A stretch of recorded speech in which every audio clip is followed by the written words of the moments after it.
Muy buenas tardes, mi nombre es Bricia y bienvenidos a este su programa Historia con Wax, que estaré presentando junto con mis compañeras Andrea, Giselle, Lucía, Diana y Dania.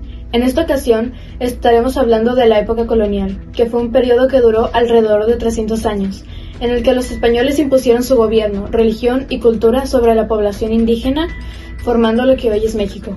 A continuación, estará mi compañera Andrea hablando sobre la discusión entre Fray Bartolomé de las Casas y Juan Gines de Sepúlveda.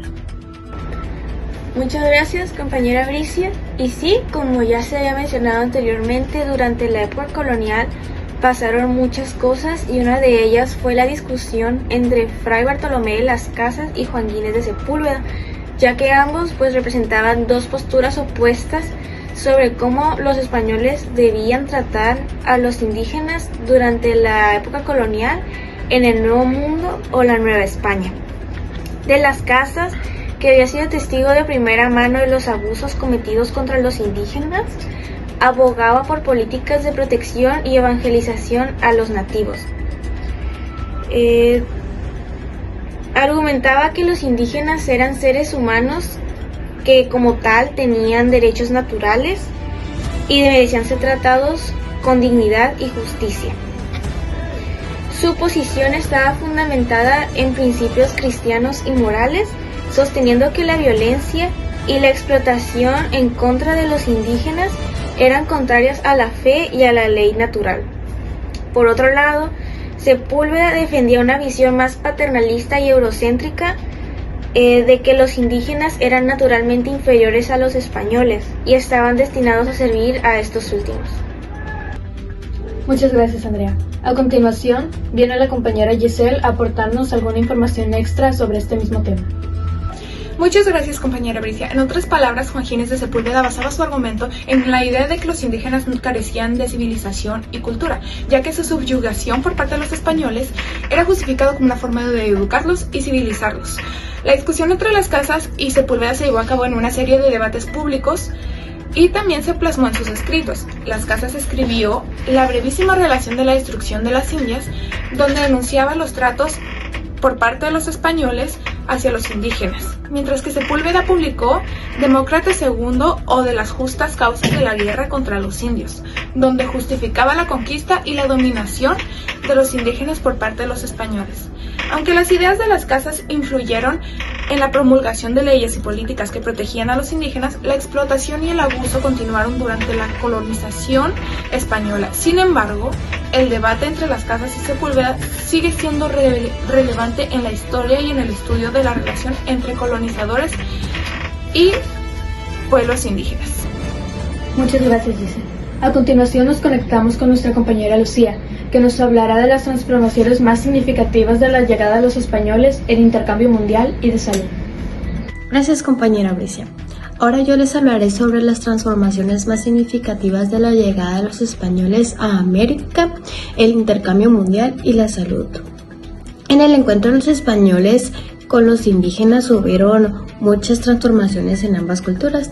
Por ejemplo, en el caso de los indígenas se introdujeron nuevas especies, nuevas tecnologías y una nueva religión. Pero sobre todo, lo que más importancia tuvo fue las nuevas epidemias que trajeron los españoles a América. Por ejemplo, la gripe, la tifoidea, la viruela, el sarampión, entre otros. Debido a los maltratos que ejercían los españoles contra los indígenas, hacia 1570, cuando entre el 80 y 90% de los indígenas habían muerto debido a las epidemias o a los maltratos que ejercían con ellos. A través de este legado nos podemos dar cuenta que la interconexión entre ambas culturas y los ecosistemas sobre todo nos ayuda a avanzar como sociedad o hacia el futuro para entender un poco más todo esto y tener un futuro más equitativo y sostenible. Muchas gracias, Lucía. A continuación pasará la compañera Diana a hablarnos de los cambios en evangelización, catolicismo y estructura social. Muchas gracias, compañera Bricia. A continuación pasaremos a hablar de otro tema que va en torno a la religión. Los cambios en la evangelización, catolicismo y la estructura social, y cómo en este se aborda la evolución y la difusión de la fe cristiana a lo largo del tiempo. Estos cambios han tenido un impacto significativo en la estructura social en la que vivimos y siguen generando cambios actualmente. También mostrando cómo la religión es percibida y practicada en nuestra sociedad de diferentes maneras.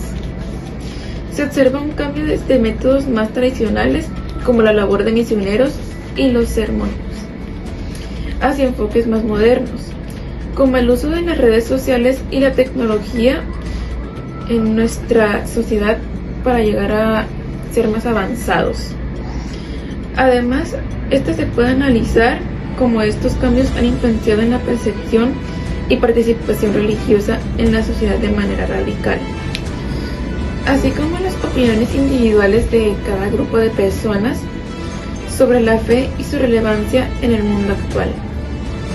En conclusión, los cambios en la evangelización, el catolicismo y la estructura social reflejan la adaptación dinámica de la fe cristiana a lo largo del tiempo. Sin embargo, mientras la evangelización se adapta a las nuevas realidades, surge el desafío de mantener la autenticidad y espiritualidad en un mundo cada vez más abierto y tecnológico para nosotros. En otros tiempos, estos cambios destacan la importancia de un diálogo continuo entre la fe, la cultura y la sociedad en estas creencias. Muchas gracias, Diana. A continuación, viene la compañera Dania a presentarnos el tema los impactos económicos y políticos que generó el periodo y sus implicaciones al presente. Muchas gracias, compañera Bricia. Ahora una reflexión acerca del impacto económico y político que generó el periodo, así como sus implicaciones en el presente. Podemos saber lo mucho que el periodo de conquista aterrorizó a los indígenas, pues al ser sumamente religiosos y el ver el asesinato de todos sus sacerdotes, creyeron que sus dioses los habían abandonado, pero esto solo era el inicio de todo ello. El periodo colonial en México tuvo impactos económicos y políticos significativos. Económicamente, España explotó los recursos naturales y estableció un sistema de encomiendas y haciendas que concentraba las riquezas en manos de unos pocos. Políticamente se estableció un sistema de gobierno autoritario y jerárquico con la corona española en la cima. Estas dinámicas crearon desigualdades socioeconómicas y un sentido de dependencia hacia el poder central. En el presente, muchas de estas implicaciones persisten. La distribución desigual de la riqueza, la concentración del poder político y la marginalización de ciertos grupos son problemas que aún enfrenta México. La historia colonial también dejó una huella en la identidad cultural y cosmovisión de la sociedad mexicana, incluyendo en sus instituciones, costumbres y relaciones sociales. Muchas gracias, Dania. Con esto llegamos al final de su programa de radio, donde se repasó cómo la disputa entre de las Casas y Sepúlveda ilustra un conflicto entre la defensa de los derechos indígenas y la justificación de la conquista. El cómo la llegada de los españoles marcó transformaciones en intercambios globales y salud, pero también los desafíos de la evangelización y la estructura social. Los impactos económicos y políticos persisten hoy en día, con profundas implicaciones en relaciones interculturales y la distribución del poder. Muchas gracias por su atención. Nos vemos a la próxima.